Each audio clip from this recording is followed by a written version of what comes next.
الحمد للہ رب العالمین والصلاة والسلام علی سید المرسلین اما بعد فاعوذ باللہ من الشیطان الرجیم بسم اللہ الرحمن الرحیم.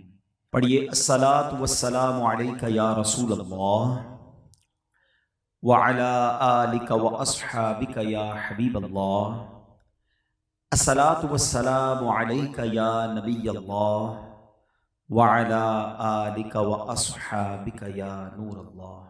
درود پاک پڑھنے کے بے شمار فضائل و برکات ہیں. بہت سارے واقعات فضائل درود میں ملتے ہیں. بڑا خوبصورت واقعہ ہے کہ سیدنا عبد الرحمن بن عوف رضی اللہ عنہ کہتے ہیں کہ ایک بار نبی پاک علیہ السلام کو میں نے دیکھا کہ پیارے آقا اپنے گھر سے نکلے اور کسی باغ کی طرف تشریف لے جانے لگے. تو کہتے ہیں میں بھی پیارے آقا علیہ السلام کے پیچھے پیچھے جانے لگا. تھوڑا آگے گیا تو میں نے دیکھا نبی پاک علیہ السلام نے کعبے کی طرف رخ کیا اور سجدے میں چلے گئے. میں انتظار کرتا رہا. تھوڑی دیر ہوئی اور دیر ہوئی اور لانگ ہو گیا سجدہ, کافی لمبا ہو گیا.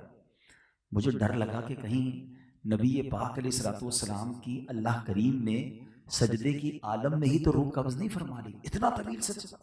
تھوڑی دیر بعد نبی پاک نے سر مبارک اٹھایا اور جب آہٹ محسوس ہوئی تو فرمایا کون ہے پیچھے؟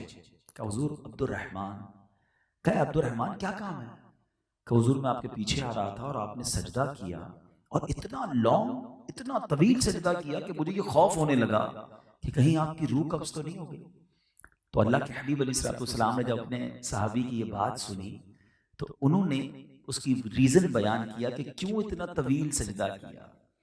اللہ کے حبیب علیہ السلام فرماتے ہیں کہ اے عبد الرحمن, میرے پاس ابھی جبریل امین آئے اور یہ بشارت لے کر آئے کہ یا رسول اللہ صلی اللہ تعالی علیہ وسلم, اللہ پاک فرماتا ہے. جب بھی یاد رکھیے وہ حدیث جس میں نبی پاک بیان کریں اور فرمان رب کا ہو اسے حدیث قدسی کہتے ہیں. جبریل امین نے کہا کہ حضور رب فرماتا ہے کہ اے محبوب آپ پر جو درود پڑھے گا میں اس پر رحمت نازل فرماؤں گا, جو آپ پر سلام پڑھے گا میں اس پر سلامتی اتاروں گا. اے عبد الرحمن, اتنی بڑی نعمت میرے امتیوں کو ملی, اس نعمت کے شکرانے پر میں نے یہ سجدہ کیا تھا. اب ذرا غور کریں, درود کون پڑھے گا؟ امتی. رحمت کس پر نازل ہوگی؟ امتی پر, ہمارے آقا علیہ السلام. اس کا مطلب یہ ہوا کہ رب تو اس امت پر مہربان ہے. ہمارے آقا علیہ السلام خود ہم سے کتنا پیار کرتے ہیں. وہ ہمارے نبی ان کے ہم امتی, وہ ہمارے نبی ان کے ہم امتی. امتی تیری قسمت پہ لاکھوں سلام. یہ کتنی بڑی مہربانی ہے اللہ کی ہم پر کہ ایک درود پڑھیں تو رحمت نازل ہو, سلام پڑھیں تو سلامتی نازل ہو. اس سے پتہ یہ چلا کہ آج کل دور بڑا کلیمٹیز کا, پرابلمز کا, ڈیفیکلٹیز کا ہے. بیماریاں الگ چل رہی ہیں, وائرس الگ چل رہے ہیں, پرابلمز الگ چل رہے ہیں. اگر ہم چاہتے ہیں کہ ہماری سیکیورٹی رہے, اللہ کی رحمتیں ہمارے ساتھ رہیں, تو درود پاک ایک ایسا فارمولا ہے کہ اگر ہم گھر سے نکلیں درود پڑھتے ہوئے, کام پہ جا رہے ہیں درود پڑھتے رہیں, واپسی میں آئیں تو درود پڑھتے رہیں, فضول باتوں سے اگر اپنے آپ کو بچائیں تو انشاءاللہ آپ اللہ کی رحمتوں کے سائے میں رہیں گے. اللہ کی رحمت نازل ہوتی رہے گی تو پرابلمز بھی دور ہو جائیں گی. اللہ مجھے بھی درود پاک کثرت سے پڑھنے والا بنائے, آپ کو بھی درود پاک اور زیادہ پڑھنے کی توفیق دے. ایک ٹپ بھی دے دیتا ہوں. تقریباً آپ جتنے لوگ ہیں, آپ میں سے کئی لوگوں کو جو واک کرتے ہیں, ٹھیک ہے نا, اپنی صحت کے لیے اچھی چیز ہے, واک کرنی چاہیے. لیکن اگر آپ اپنے واکنگ ٹائم کو درود ٹائم بنا دیں, اپنے واکنگ ٹائم کو ذکر ٹائم بنا دیں, جہاں بھی واک کرتے ہیں, چاہے آپ ٹریڈ مل پہ کرتے ہیں یا کسی پارک میں جا کے کرتے ہیں, جب بھی واک کریں آپ شوز پہنتے ہی ہوں گے, ساتھ ساتھ تسبیح بھی لے لیں. اس واکنگ میں اور کیا کرنا ہے آپ نے. لیکن اگر آپ چلتے چلتے درود پڑھ رہے ہیں, اس کے دو فائدے ہوں گے. ایک تو ایک پرٹیکولر اچھی تعداد میں درود آپ پڑھ لیں گے, دوسرا جدھر جدھر چلتے ہوئے جائیں گے وہ ساری جگہ آپ کے درود پڑھنے کی گواہ بن جائے گی. کلمہ پاک بھی پڑھ لیں, اللہ کا ذکر بھی کر لیں, کچھ آپ تعداد طے کر لیں گے, اتنی تسبیح میں نے کلمہ پاک کی پڑھنی ہے, سبحان اللہ کی پڑھنی ہے, الحمدللہ کی پڑھنی, درود کی پڑھنی, 30 minutes 40 minutes what ever time جو آپ واک کر رہے ہیں, اگر اس کو درود ٹائم اور ذکر ٹائم بنا لیں. آپ سوچیں ہمارے جو اسلاف تھے نا, وہ بڑے کمال کے لوگ تھے, ان کو احساس تھا زندگی کا کہ یہ ایک ایک سانس، ایک ایک منٹ کتنا قیمتی ہے۔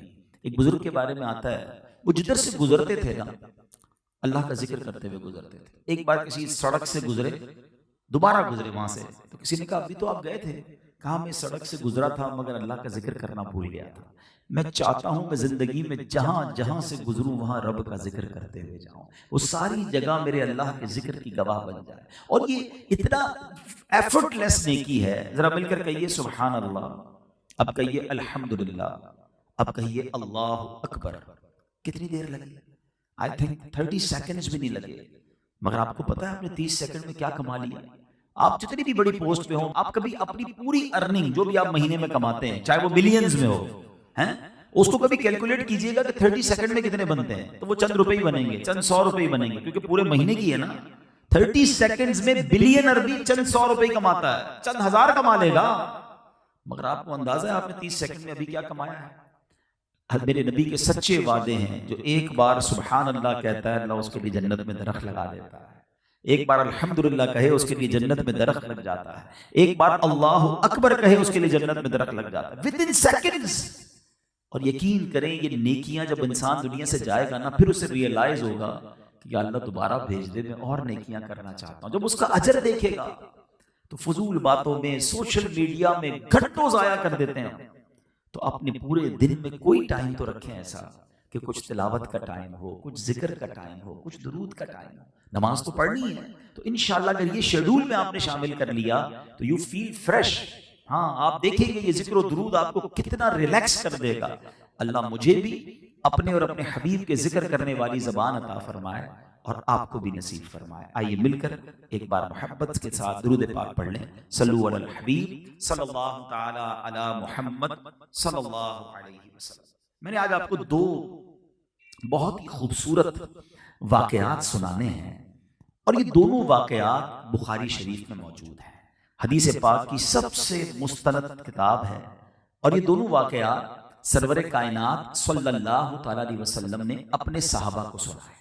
ٹھیک ہے، اچھا یہاں ایک چھوٹا سا کنفیوژن، ایک چھوٹا سا بعضوں کا کچھ لوگ آرگیومنٹ کرتے ہیں کہ جب کوئی عالم دین، جب کوئی واعظ اپنے بیان میں کوئی واقعہ سنائے تو اول تو لوگوں نے سننا نہیں ہوتا، اور سننا ہوتا تو ایک اعتراض ہوتا ہے کہ یار قرآن و حدیث کی بات کرو، کیا واقعات سنا رہے ہیں؟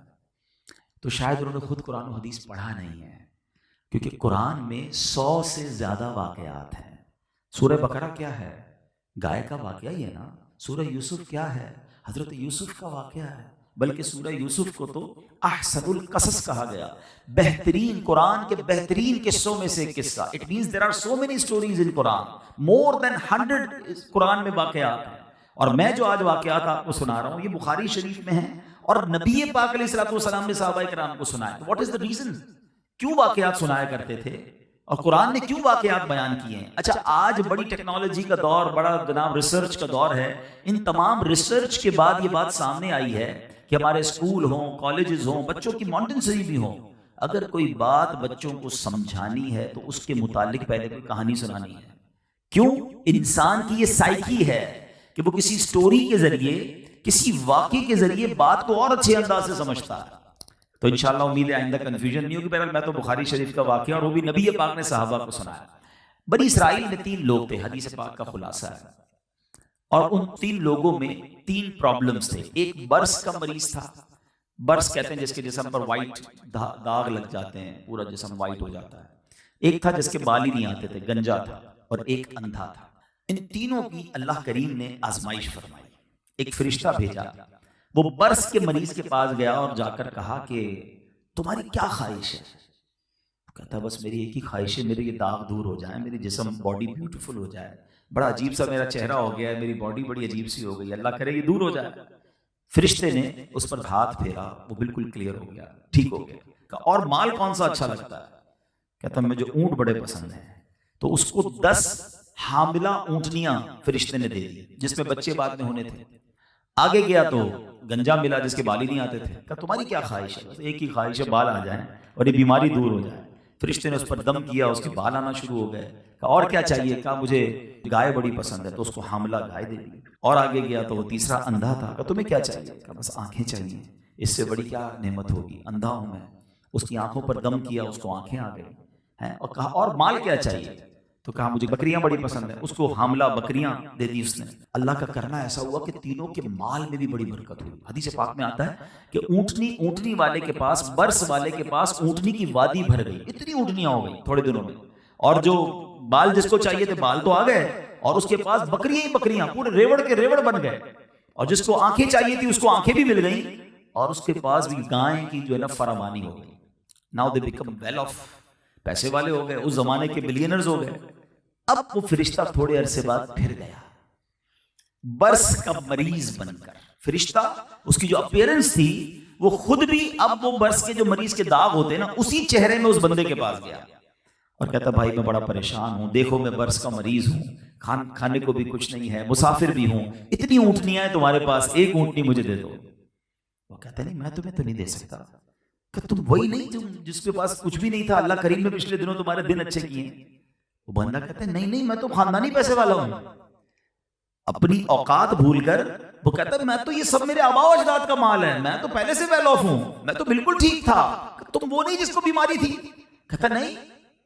اگر تو جھوٹ بولتا ہے تو اللہ پہلے جیسا تجھے کر دے. اس فرشتے نے یہ دعا کی اور آگے چلا گیا. اب اس کے پاس پہنچا جس کے بال نہیں تھے. اس کو جا کر کہتا ہے کہ مجھے بھی کچھ اللہ کے نام پر دو، تمہارے پاس تو بڑا مال ہے. کہتا نہیں میں تمہیں نہیں دے سکتا. کہ تم تو تھوڑے دنوں پہلے تمہارے پاس تو کچھ نہیں تھا، اللہ نے تمہیں دیا. کہتا نہیں یہ سب میرے باپ دادا کا ہے، میں تو خاندانی رئیس ہوں، ہمارا تو ایک خاندانی کام ہے. اچھا اگر تم جھوٹ بولتے ہو تو اللہ تمہیں پہلے جیسا کر دے.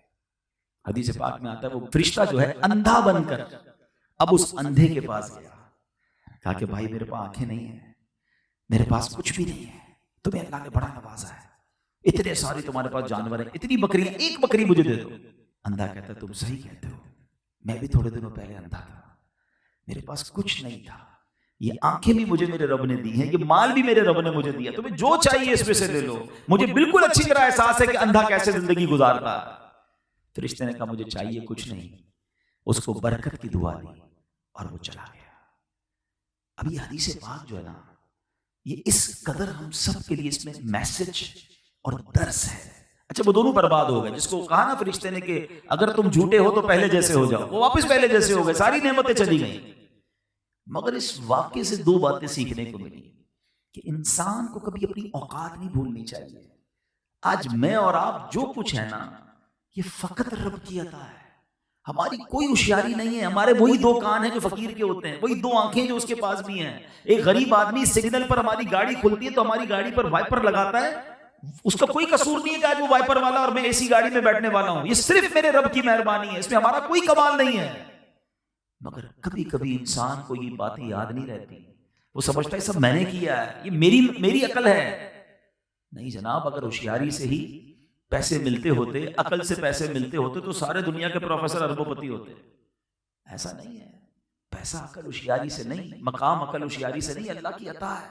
جس کو رب چاہے عطا فرمائے. وَتُعِزُّ مَن تَشَاءُ وَتُذِلُّ مَن تَشَاءُ. اور ایک اور بات یاد رکھنی ہے کہ یہ رب جب چاہے واپس بھی لے سکتا ہے. یہ جب اسی نے دیا ہے تو پھر تو میرے ہاتھ میں کچھ بھی نہیں ہے نا.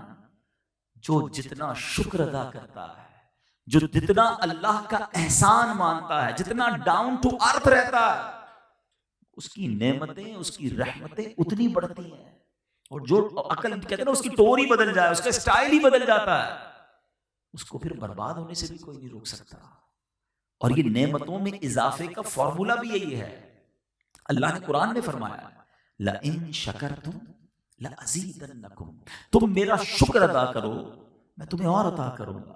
سبحان اللہ. یعنی اگر ہم چاہتے ہیں کہ یہ کنٹینیو رہیں، اس کو زوال نہ ہو، یہ ہماری نعمتیں چھن نہ جائیں، تو اس کا فارمولا یہی ہے کہ شکر ادا کرتے رہیں. مالک یہ تیری عطا ہے، تیری مہربانی ہے. اور تکبر نہ کریں، پراؤڈ نہ کریں، اپنا کمال نہ سمجھیں، اور پھر اور لوگوں کو ہیلپ آؤٹ بھی کرتے رہیں. اچھا اس میں جو ہے نا ایک اور کمال کی بات پتہ کیا ہے کہ نارملی ہم کہتے ہیں، ہمیں سب کو پتا ہوتا ہے کیا شکر کرنا چاہیے، لیکن شکر جو ہے نا اس کا ایشو یہ ہے کہ ہم سمجھتے ہیں صرف زبان سے ہی شکر ہوتا ہے. یا اللہ تیرا شکر، یا اللہ تیری مہربانی. صرف زبان سے شکر نہیں ہوتا، پریکٹیکلی بھی شکر ہوتا ہے. میں اللہ کا شکر بھی ادا کرتا رہا ہوں، اسے ناراض بھی کرتا رہا ہوں. یہ کیسا شکر ہے؟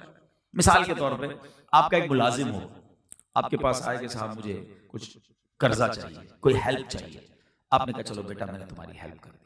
اچھا وہ کہا صاحب بڑی مہربانی. آپ کہیں بیٹا ذرا یہ گلاس اٹھا کے ادھر رکھ دو. وہ تو نہیں رکھوں گا. بیٹا ذرا گاڑی نکالو، وہ بھی نہیں نکالوں گا. اچھا کل ٹائم پہ آنا. نہیں ٹائم پہ نہیں آؤں. آپ کی مہربانی. مہربانی بھی کہہ رہا ہے اور بات بھی نہیں مان رہا ہے. تو بتائیے آپ کیا کریں گے؟ یا تو اسے فائر کر دیں گے کہ عجیب شکر ہے، عجیب تھینکس ہے کہ زبان سے تھینکس کہہ رہا ہے، بات ایک بھی نہیں مان رہا ہے. ہم میں سے بہت سارے لوگ ایسے ہی ہیں جو زبان سے تو تھینکس ادا کر رہے ہیں، زبان سے تو اللہ کا شکر ادا کر رہے ہیں، پریکٹیکلی اللہ کو ناراض کر رہے ہیں.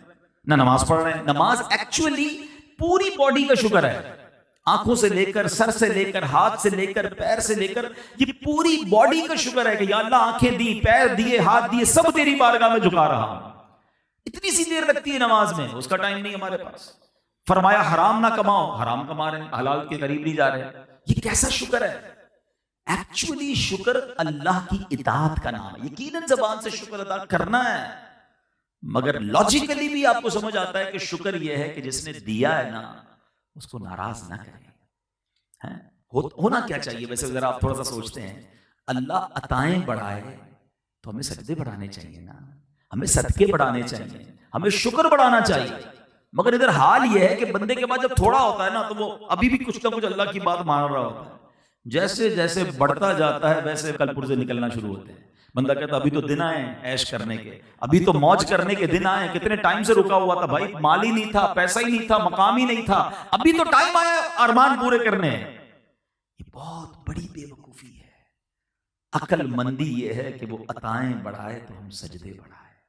ہم خطائیں بڑھاتے ہیں، وہ عطائیں بڑھاتا ہے، ہم نافرمانیاں بڑھاتے ہیں، اور پھر بعد میں سر پکڑ کر روتے ہیں کہ یار ٹینشن بہت ساری ہے. اچھا اسی واقعے سے ایک اور بڑا زبردست میسج ملتا ہے کہ آزمائش جو ہے نا وہ صرف بیماری نہیں ہے. ہم نے آزمائش کبھی کا جب خود ہی کانسیپٹ بنا لیا یار یہ بندہ بڑی آزمائش میں. کیا آزمائش میں؟ بیمار ہے. اچھا یہ کیا آزمائش میں؟ قرضے میں. یہ کیا آزمائش میں؟ کاروبار میں نقصان ہو رہا ہے. یقیناً یہ آزمائش ہے، لیکن آزمائش صرف یہ نہیں ہے، آزمائش نعمتیں دے کر بھی کی جاتی ہے.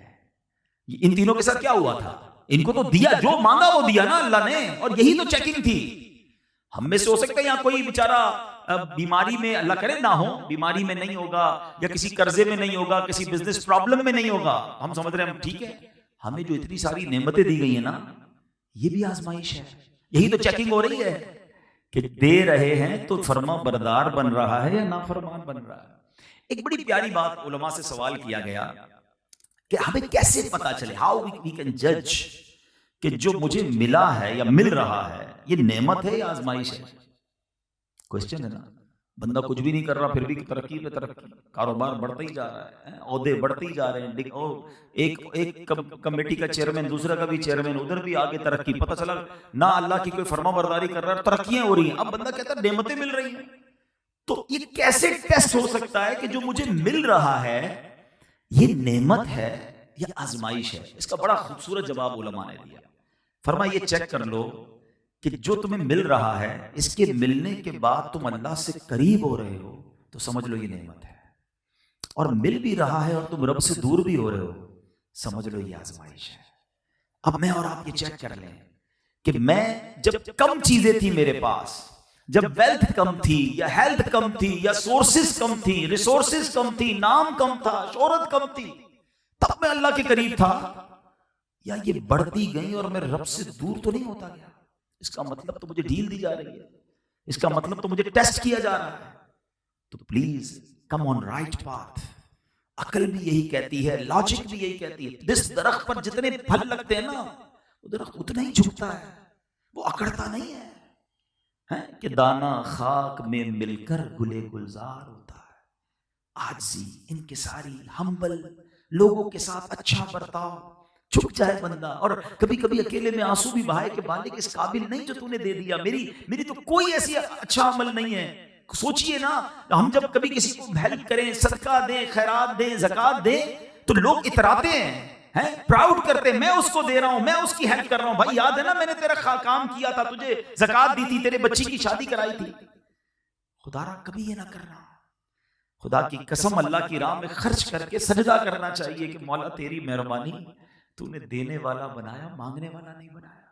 میں بھی مانگنے والا ہو سکتا تھا، میرے بچے بھی سگنل پر کھڑے ہو سکتے تھے، آج میرے بچوں کو تو نے یہ دن نہیں دکھائی، یہ فقط تیری مہربانی ہے. لیکن ہم بعض اوقات بھول جاتے ہیں تمام چیزوں کو. تو یاد رکھیے کہ جو کچھ میرے اور آپ کے پاس ہے وہ رب کی عطا ہے. اب ایک واقعہ اور اس کے اندر کتنے سارے لیسن ہیں. ایسا ہی ایک اور واقعہ میں نے آپ کو سنانا، اور وہ بھی بخاری شریف کا ہی واقعہ.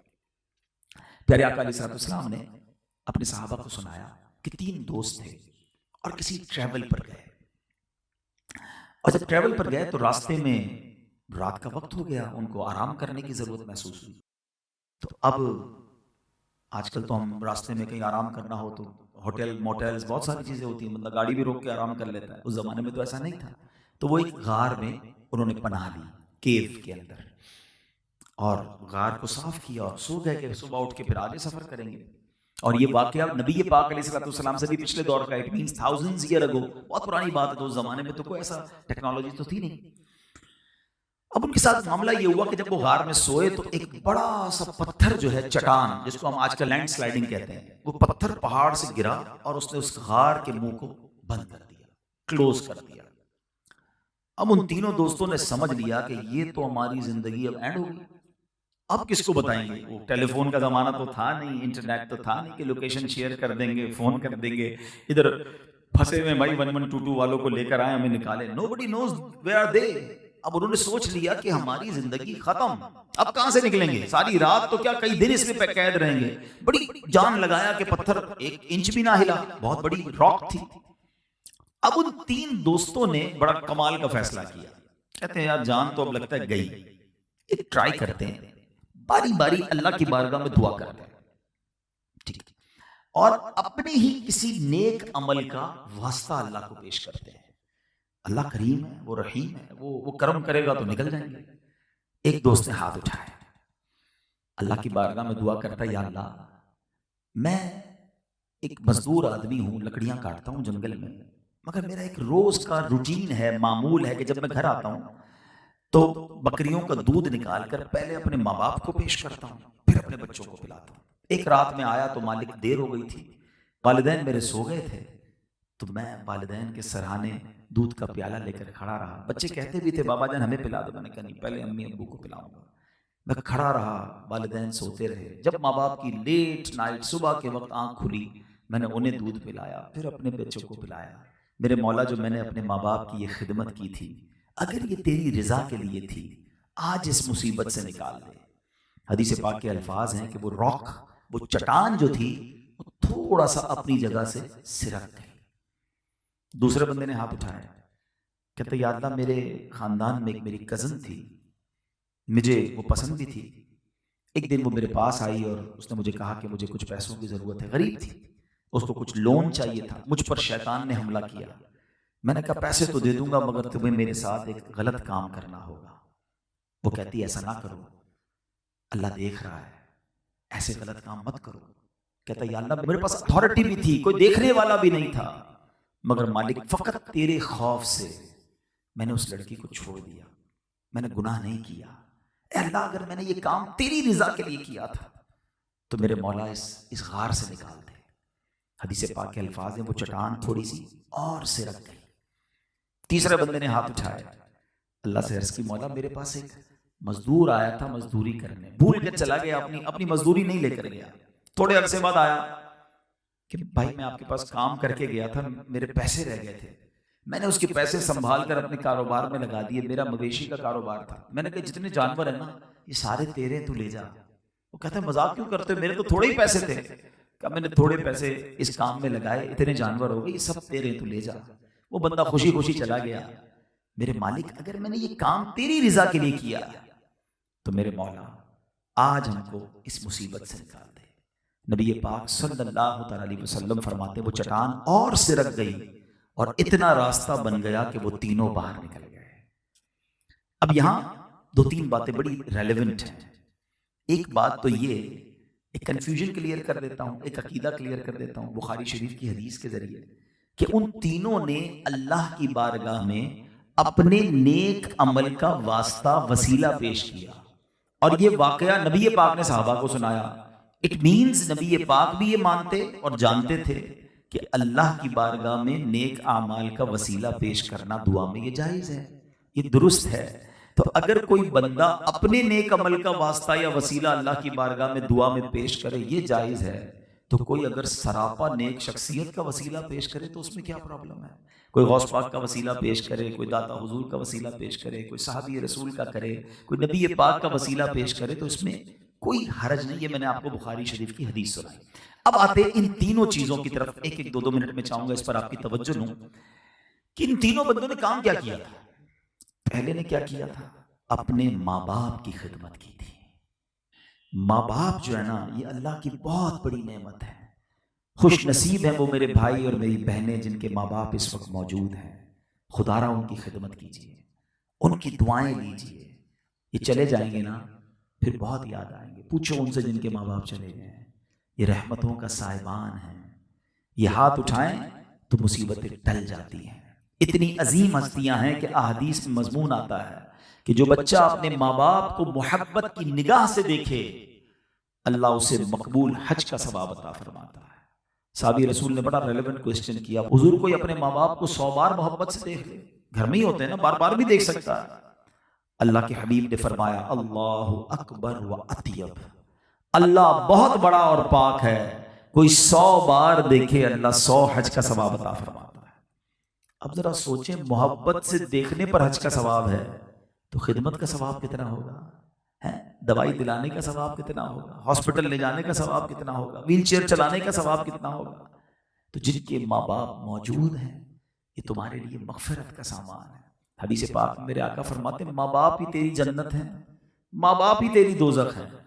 اس کا کیا مطلب ہوا؟ علماء فرماتے ہیں کہ اس کا مطلب یہ ہے کہ اگر ماں باپ کو راضی کر لو نا تو رب راضی ہو جاتا ہے۔ اور چاہے نماز، روزے، حج، زکوٰۃ، بہت ساری نیکیاں اور ماں باپ ناراض ہیں تو فرمایا وہ کام نہیں آنی۔ تو ماں باپ جن کے حیات ہیں خوب خدمت کیجیے، ان کو ناراض نہ کیجیے۔ اور سیکنڈلی جن کے ماں باپ چلے گئے، اب ہم کیا کر سکتے ہیں؟ تو اب ان کے لیے صدقہ جاریہ والے کام کریں، ان کے لیے دعائیں کریں، ایصال ثواب کریں۔ they need that، وہ منتظر ہوتے ہیں، ان کی روحیں انتظار کرتی ہیں کہ بچے نے ہمارے لیے کیا بھیجا ہے۔ ہمارا کام ہے کہ جن کے ماں باپ چلے گئے وہ ان کے لیے دعائیں مغفرت کرتے رہیں، ایصال ثواب کرتے رہیں۔ دوسرا عمل جو نوجوان نے کیا تھا، اس کے پاس گناہ کرنے کا موقع تھا مگر کیوں گناہ نہیں کیا؟ کوئی دیکھنے والا نہیں تھا مگر اللہ دیکھ رہا ہے۔ یہ اللہ کو بڑا پسند ہے کہ بندہ اکیلے میں بھی اس کا خوف دل میں رکھے۔ ہمارے ساتھ بڑا پرابلم یہ، ہم لوگوں کے سامنے تو گناہ نہیں کرتے، وہ دیکھ لے، فلاں دیکھ رہا ہے، خاندان میں کوئی دیکھ رہا ہے، لوگ کنٹری چینج کر کے جاتے ہیں، یار پاکستان میں کراچی میں تو بڑے جاننے والے کسی اور جگہ چلے جائیں۔ ایسا نہ کرو، کہیں بھی چلے جاؤ رب دیکھ رہا ہے۔ تم دروازہ بند کر دو، لائٹ آف کر دو، کان میں ہیڈ فون لگا لو، مگر جو دیکھ رہے ہو، جو سن رہے ہو یا جو بھی کر رہے ہو وہ رب دیکھ رہا ہے۔ حضرت ابراہیم بن ادھم رحمت اللہ تعالی کی بارگاہ میں ایک شخص آیا اور آ کر کہتا ہے حضور مجھ سے گناہ نہیں چھوٹتے، میں بہت کوشش کرتا ہوں مگر گناہ نہیں چھوڑ پاتا، میری ہیبٹ بن گئی ہے، میری عادت بن گئی ہے، میرے گناہ نہیں چھوٹتے۔ حضرت ابراہیم بن ادھم نے بڑی کمال کی، ٹو دی پوائنٹ اور لاجیکل گفتگو کی۔ آپ نے فرمایا ٹھیک ہے تجھ سے گناہ نہیں چھوٹتے؟ کہا نہیں۔ کہا ٹھیک ہے کر لیا کرو، مگر ایسا کرو جب گناہ کرنے کو جی چاہے نا تو اللہ کے ملک سے باہر چلے جایا کرو۔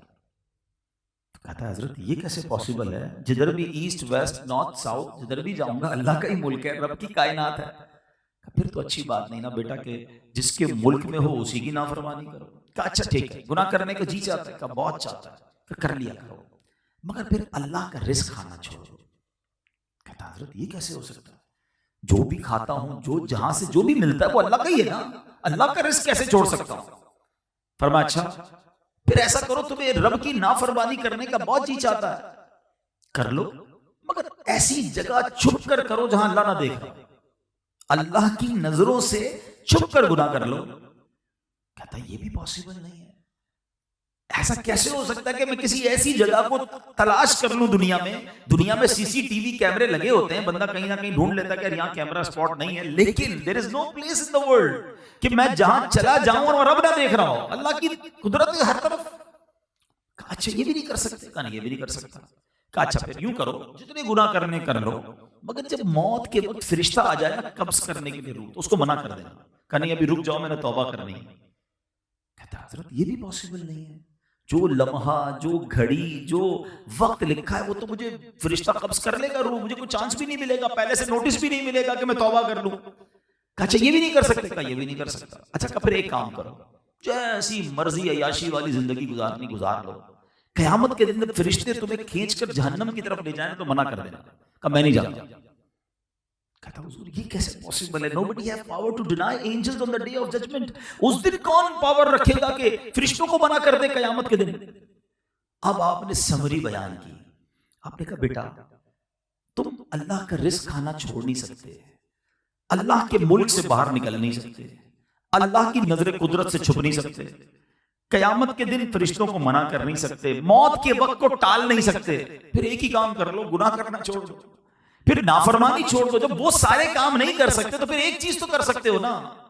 اب وہ زارو کتار رونے لگا اور اس نے کہا بات آپ کی ٹھیک ہے، اب میں اللہ کی نافرمانی سے توبہ کرتا ہوں.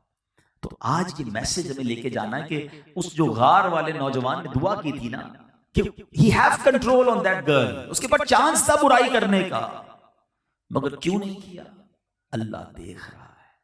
بس اللہ سے یہ دعا کرو کہ یہ دل میں احساس اجاگر ہو جائے. یہ امتحان ہے میرا اور آپ کا دنیا میں. آزمائش پر بات ہو رہی تھی نا کہ ہم سمجھتے ہیں کہ آزمائش صرف بیماری پریشانی میں، یہ بھی بڑی آزمائش ہے کہ گناہ سامنے ہے، دل للچارا ہے، حرام پیسے، او ہو ڈیل آ گئی ہے سامنے، اتنے پیسے، ایک ہی تو جھوٹ بولنا ہے، ایک ہی تو سائن کرنا ہے، ایک ہی تو فورجری کرنی ہے، ایک ہی تو رول بریک کرنا ہے. یہی تمہارا امتحان ہے کہ یہ اللہ دیکھ رہا ہے کہ رب کی رضا چاہیے یا دنیا کا مال چاہیے. اکیلے میں بندہ ہے، گناہ کرنے کو جی چاہ رہا ہے، کوئی روکنے والا نہیں، اور ادھر بندہ اللہ کے خوف سے رک جائے کہ رب دیکھ رہا ہے. ایک حدیث پاک ہے، طویل حدیث ہے، کہ قیامت کے دن جن خوش نصیب لوگوں کو اللہ کے عرش کا سایہ ملے گا نا، ان میں ایک خوش نصیب وہ بھی ہے کہ جس کو گناہ کرنے کا موقع ملے، برائی کرنے کے لیے کوئی عورت بلائے اور وہ کہے کہ نہیں میں اللہ سے ڈرتا ہوں. ان تمام چیزوں کو ذہن میں رکھنا. اللہ کرے کہ یہ ہے مشکل، مگر یہ کب ملے گا کہ جب بندہ ایسے لوگوں کی صحبت میں رہے کہ جہاں خوف خدا کی بات ہوتی ہو، جہاں آخرت کی بات ہوتی ہو. دنیا میں چند دن تو دیکھیں گناہ گار کی لائف بھی گزر جاتی ہے، نیکوکار کی لائف بھی گزر جاتی ہے، مرنا ہم سب نے. اور جب قبر میں جائیں گے نا، نارملی سوسائٹی، کالونی یا باہر سے گھر دیکھ کر آپ کو پتہ چل جاتا ہے کہ یہاں کیسے لوگ رہتے ہیں. آپ ڈیفینس جائیں تو لگتا ہے یار یہاں ویل آف لوگ رہتے ہیں، لیاری کی طرف جائیں تو یار یہاں غریب لوگ رہتے ہیں. کالونی دیکھ کر پتہ چل جاتا ہے. قبرستان میں قبر دیکھ کر پتہ نہیں چلتا کہ اندر کیا حال ہے. سب قبریں ایک جیسی ہوتی ہیں. کسی کی قبر جنت کا باغ ہوتی ہے اور کسی کی قبر دوزخ کا گڑھا ہوتی ہے. اب یہ فیصلہ ہوگا ہم نے زندگی کیسی گزاری ہے. یہاں سے بکنگ نہیں ہو سکتی. ہم اس وقت امریکہ جائیں، یورپ جائیں، کہیں بھی جائیں، اپنی مرضی کا ہوٹل بک کرتے ہیں، اپنی مرضی کا روم بک کرتے ہیں. پہلے جناب booking.com پہ جا کے کیسے روم ہیں، واش روم کیسے ہیں، کتنی جناب اس کے سٹارز کتنے، ریویو کتنے، 4-5 دن کے لیے جانا ہے، اس کے لیے اتنا جناب ہم سیٹ اپ چیک کرتے ہیں. گاڑی کون سی ہوگی تو جناب ویدر کیسا ہوگا. یار جہاں 4 دن جانا ہے اس کے لیے اتنی تیاری، اتنے ریویوز. میں آپ کو نبی پاک کے ریویو بتا رہا ہوں نا کہ قبر میں 2 ہی طرح کی قبریں ہوں گی. there is no third option. 2 ہی قبریں ہوتی ہیں، یا تو جنت کا باغ ہے یا تو دوزخ کا گھڑا ہے. بک کرو نا کون سی کرنی ہے. 4 دن کے لیے نہیں ہوگی، قیامت تک کے لیے ہوگی. ہزاروں سال سے لوگ قبر میں ہیں، اور میں اور آپ جب مریں گے تب بھی ہزاروں سال، پتہ نہیں کتنے 100 سال 1000 سال قبر میں رہنا پڑے. آج روم کے اندر تو ایک کال کرتے تو بندہ ویٹر آ کر کافی دے جاتا ہے اور جو چیز چاہیے فوراً آ جاتی ہے. ادھر کوئی نہیں آئے گا. میں ہوں گا، میرے اعمال ہوں گے، بٹ nobody have to. اچھا اس کے بارے میں بات کرنے کے لیے بھی کوئی تیار نہیں ہے. ابھی تو گھر میں بیٹھ کے بات ہو نا، یورپ جانا ہے، ذرا کوئی کہتا ہے نہیں سنگاپور جانا ہے، اچھا رکو ذرا چیک کرتا ہوں کیا ہوتا ہے. ابھی بات ہوتی ہے تو ہم اس کی سرچنگ شروع کر دیتے ہیں. جدھر نہیں جانا ادھر بھی روز چیک کرتے ہیں. وہ کبھی کبھی تو کسی وہ booking.com پہ کوئی ملک ایک بار سرچ کر لو تو بار بار وہ میسج بھی کر رہا ہوتا ہے آپ نے ایک بار سرچ کیا تو جانا نہیں جانا دوبارہ. یاد کر رہا ہے تمہیں، وہ ملک کال کر رہا ہے. ارے ملک کال کب سے کرتا ہے؟ قبر روز کال کر رہی ہے، لیکن اس کے بارے میں کوئی بات بھی نہیں کرتا ہے، اس کے بارے میں کوئی ڈسکس ہی نہیں کرتا ہے. بعض اوقات شیطان ہے نا، کہتے ہیں ارے مولانا صاحب باتیں بہت اچھی کر رہے ہیں، میری باتیں ہو رہی ہیں، دماغ میں ڈال رہا ہوں، بالکل ٹھیک بول رہے ہیں، لیکن بس ابھی تو جوانی ہے، بس 50-60 سال بعد میں نے بھی اللہ اللہ ہی کرنا ہے، میں نے کیا کرنا ہے. لیکن کیا آپ نے جوان مرتے نہیں دیکھے؟ آپ کے پاس گارنٹی ہے کہ آپ 50-60 سال تک زندہ رہیں گے؟ میں ابھی آپ کو ریسنٹ واقعہ سناتا ہوں، پچھلے ہفتے کی بات ہے. ہمارے ایک دوست ہیں جدہ میں، بیچارے امریکہ پہنچے، ابھی امریکہ لینڈ کیا ہے. ان کی 15 سال کی بیٹی جدہ میں تھی، اسکول سے آئی ہے، کوئی بیماری نہیں، اپنے نوڈلز خود بنائے ہیں. تھوڑی دیر بعد اس کی طبیعت خراب ہوئی، گھر والے نارمل سمجھے، ہاسپٹل لے کر گئے، اس کا انتقال ہو گیا. 15 ایئرس. یہ ہے زندگی اور موت، پتہ بھی نہیں چلتا، کوئی بیماری بھی نہیں ہوتی، بندہ اچانک سے سوتے میں صبح نہیں اٹھتا ہے. ان تمام باتوں کے بعد پتہ سمجھ کیا آتی ہے کہ ہم روز ایسے زندہ رہیں کہ اگر آج مرنا پڑ گیا تو وہ سفر تیار ہے.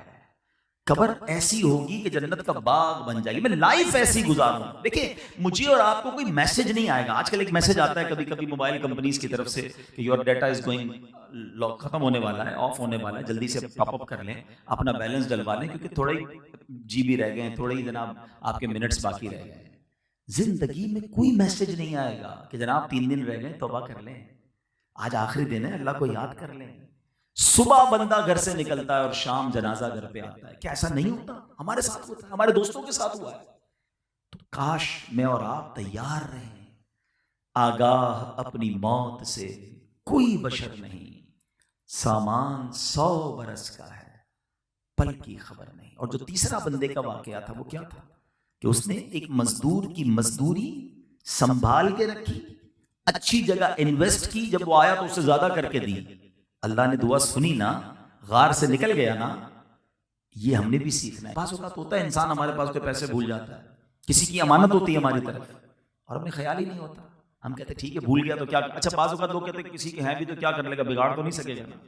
ٹھیک ہے آج ہمارا کوئی بگاڑ نہیں سکتا، مگر ایک دن تو جواب دینا پڑے گا نا. کوئی کسی کی زمین پہ قبضہ کر لیتا ہے، کوئی کسی کے پیسوں پہ قبضہ کر لیتا ہے اور کہتا ہے ٹھیک ہے میرا کوئی نہیں بگاڑ سکتا.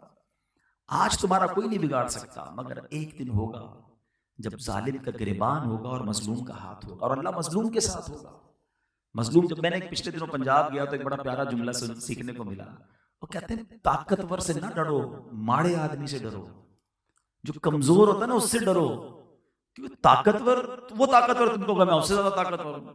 کمزور جو ہوتا ہے تو وہ ہاتھ اٹھاتا ہے نا تو وہ عرش تک جاتی ہے صدا. اللہ خوب اس کی پکار سنتا ہے اور پھر بیڑا غرق ہو جاتا ہے ظالم کا. اللہ ہمیشہ ہمیں ظلم سے بچائے، امانتوں کو پورا لوٹانے والا بنائے. دنیا میں دے دو آپ، اگر کسی کا آتا ہے نا دے دیں، کم نہیں ہوگا آپ کے پاس. اگر یہاں نہیں دو گے نا تو قیامت کے دن نہیں دے سکیں گے.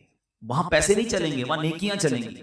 سیدی اعلیٰ حضرت امام اہل سنت فرماتے ہیں جو کسی کے 3 پیسے جان بوجھ کر دبا لے اسے بروز قیامت 700 مقبول با جماعت نمازیں دینی پڑیں گی 3 پیسوں کے بدلے. مجھے بتاؤ نا، ادھر تو لاکھوں روپے ہوتے ہیں، نہیں ہوتا احساس. ایسا نہ ہو کہ ساری زندگی کی نیکیاں دے کر بھی چھٹکارا نہ ملے. تو اللہ کرے کہ ہم لوگوں کے حقوق پورے کرنے والے بنیں. بہرحال آج میں نے آپ کو 2 بخاری شریف کے واقعات سنائے اور یہ دونوں زبردست میسیجز ہیں ہمارے لیے اگر ہم اثر لینے والے بنیں. اور ہم تھوڑی سی دہرائی کر لیتے ہیں. پہلے واقعے میں ہم نے شکر کے بارے میں سیکھا. اللہ کی نعمتیں ہیں تو اس کا شکر ادا کریں، ناشکری نہ کریں. یہ نہ سوچیں یہ میرا ہے یا میں نے کمایا ہے یا مجھے یہ عزت میری کوشش کی وجہ سے ملی ہے. جو ملا ہے رب کی عطا سے ملا ہے، اس پر تکبر نہ کریں.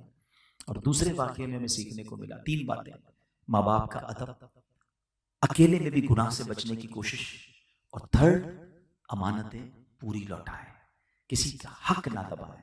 تو انشاءاللہ اگر ان 4 باتوں کو ہم پکڑ لیں اور اس پر عمل کرنے والے بن جائیں، اللہ نے چاہا دنیا میں بھی خیر ہوگی، آخرت میں بھی خیر ہوگی. اللہ کریم ہم سب کو اپنی آخرت کی تیاری کرنے کی توفیق عطا فرمائے. صلو علی الحبیب صلی اللہ تعالی علی محمد صلی اللہ.